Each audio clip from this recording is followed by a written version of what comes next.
सब रोपाले धेरै जस्तो सबै मात्रामा सबैको रोपाइ भइसकेको छ।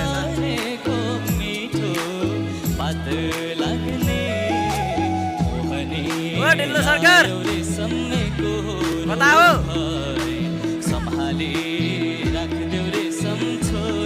अब तलपट्टि सब भइएछ, अब सरकारमाथि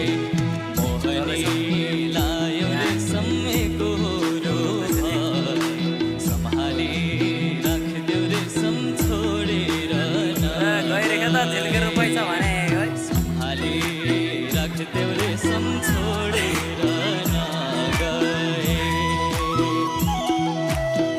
आयो हात्ती लड्दै आएको छ है बिरुवा।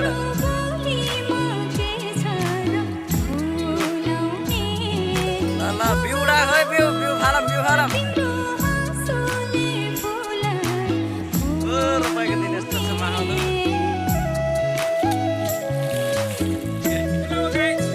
रोपाइ छ सबैजना आउनु पर्यो रोपाइ गर्दा यस्तो हरियाली छ।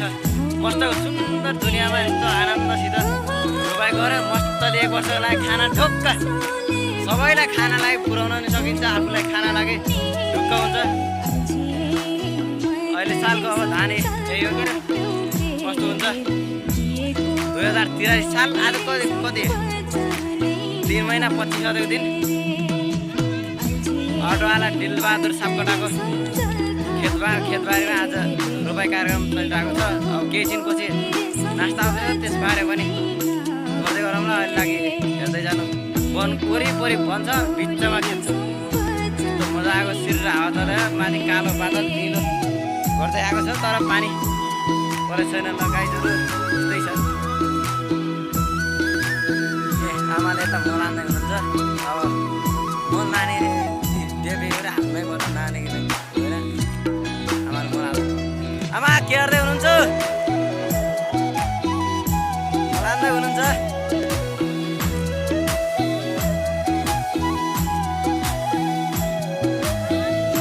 सब इन्डियातिर भाग्यो होइन? गाउँघरमा खेती गर्ने पनि कोही छैन, सब इन्डियातिर वैदेशिक रोजगारतिर हिँडिसके। त्यही भएर मैले सबै चिज गर्छ यहाँ।